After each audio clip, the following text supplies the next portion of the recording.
Oh yeah, today's the day. Before we get into the bulk of this video, I just want to provide a little bit of context about this.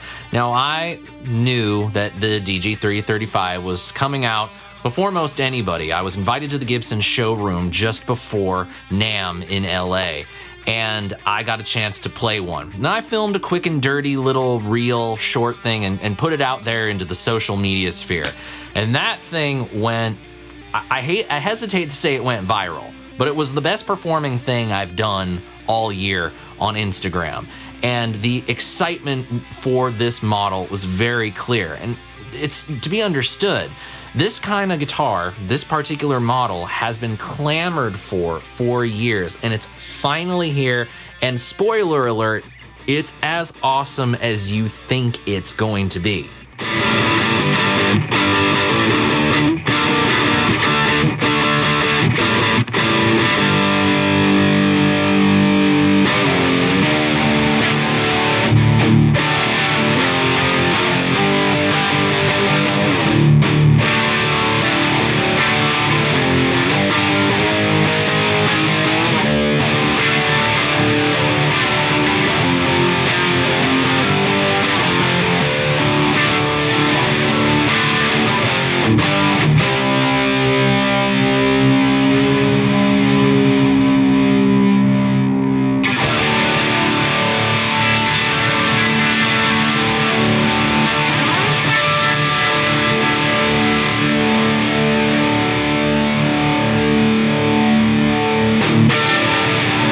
The body is constructed of a layering of maple and poplar with a maple center block. Now, before somebody in the comments section gets to going off about how poplar is such an inferior construction material, the USA-made 335s are made with the exact same body materials. The custom shop Trini Lopez signature model is made in the same fashion. So Epiphone is doing exactly the same thing as USA-made Gibsons. So complain all you want. Set into the guitar's body in the traditional Gibson fashion is a one-piece mahogany neck, which is actually pretty astounding to see on an import guitar. You usually don't see one-piece necks on things that are priced as low as the DG335. And that is then connected, of course, to the iconic Firebird-style headstock. Topping that one-piece mahogany neck is a laurel fretboard. Sometimes we see that labeled as Indian laurel. This was a wood that Gibson started transitioning to when the whole rosewood thing was happening, and a lot of other companies did it too. I played a Fender that had a laurel fretboard, and I really like that the tint of this is in that sort of rosewood vein. It's a bit darker than some of the other laurels that I've seen in the past. And that, of course, has the traditional Gibson scale length of 24 3/4 inches with 22 medium jumbo frets and these absolutely gorgeous split diamond inlays. Oh man, all the diamond, it really brings a lot of class to this instrument.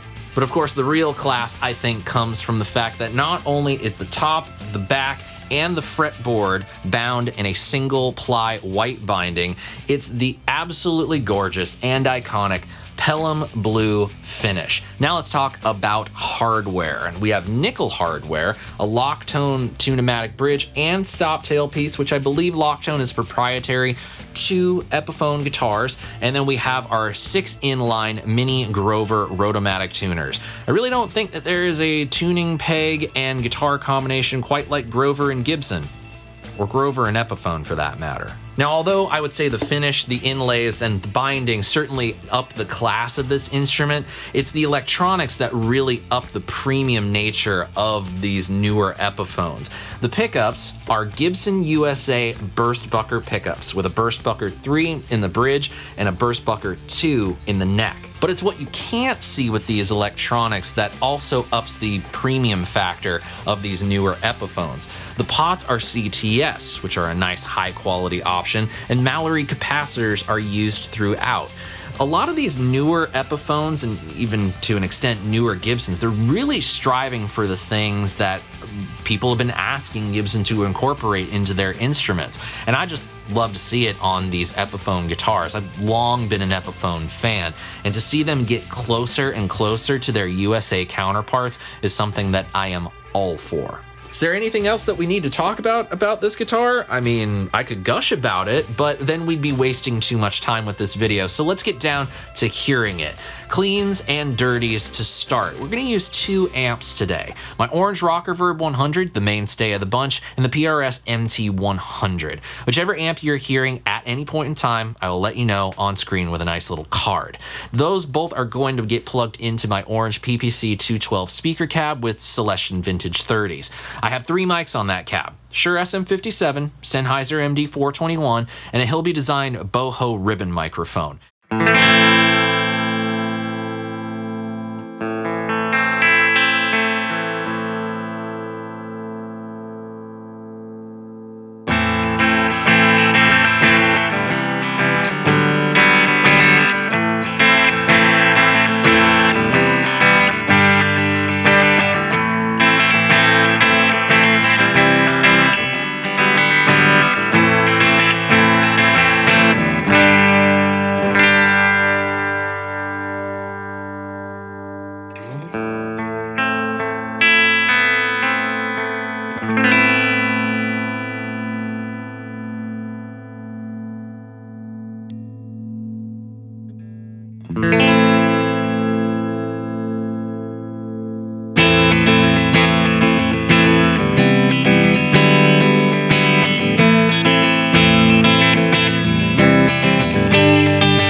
terms of bass sounds, this thing is incredibly versatile and certainly makes the case for a semi-hollow guitar in a heavier rock genre context. The Burstbucker 3 has got that cut and that aggression that you want, but that Burstbucker 2, that's that nice liquid kind of smooth sustain thing that you would want for a nice guitar solo. But man, I mean, just look at this thing. It's absolutely stunning, and it has done more than I expected it to. So let me show you a few examples of how. Let's start bringing in some pedals, and hey, let's also run the rock reverb and the MT100 together in stereo with a high gain sound and just have some fun riffing.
friends, the Epiphone DG335, the signature model of Dave Grohl from Foo Fighters. Man, this guitar is as awesome as when I played it all those months ago back in January before NAMM. But I'm really astounded at the versatility of it. I've not only played it here in the studio, I've actually gotten a chance to play it live twice at church. The first time was on a Sunday morning. I was playing rhythm, so it was predominantly just chord work, bar chords, open chords, maybe a few triads. But then I recently got a chance to use it in a lead context, doing much more textural, ambient kind of stuff, and it sounded fantastic. Really loved the middle position and the neck pickup for that stuff, but the bridge pickup, adding in a little bit of peaky articulation there for certain parts, was really awesome. Now at $12.99, everything that we've just gone over would certainly be enough to warrant getting one of these, at least in my opinion. But I am really happy to say that for $12.99, the DG335 comes with an Epiphone and Dave Grohl branded hard shell case. I love to see this because a lot of companies that are making guitars at this price point and ever so slightly lower than that are either not including any sort of protection and transport means, or they're exclusively going over to gig bags. The fact that Epiphone has elected to keep a more premium hard case option for a guitar like this, I think is something that should definitely be applauded. To close, I just want to say a huge thanks to Zounds for getting one of these guitars into my hands. This has been a notoriously hard guitar to get. I have used every connection possible, and Zounds came in clutch, so thank you so much to them, and thank you to you for watching this video, and I really hope you enjoyed yourself. If you have any questions about the DG335, or you just want to let me know your thoughts, the comment section down below is going to be the best place to do it, and I'm going to do my best to get back to as many of you as possible. And if you enjoyed yourself and you want to continue supporting what I do here on this channel, I'd really appreciate that. There's a few things that you can do, and they're all very simple. You can click the subscribe button, ring the notification bell, that's the easiest, but the best thing that you can do is sign up for my email newsletter. Not only do I send links to all these videos ahead of time, I sometimes do some giveaways exclusively for email club members. A sign-up link is in the description box down below. And if you want to take it one step further, check out the affiliate links I have to Zounds and other retailers, where I earn a small commission from the purchases that you make to help fund the video making that goes on here on the channel. Whatever you choose to do, I greatly appreciate it. Thank you for joining me for this first installment of the September of Semi-Hollows with the Epiphone DG335. Come back again soon for the next installment, which will be featuring the Fender Tom DeLonge Starcaster in satin shoreline gold. Blue and gold. Nothing like it. Thank you so much for joining me, friends. Until we see each other again, I'm Sean Pierce Johnson, wishing you all watching great tone and happy stomping. Cheers, friends. God bless.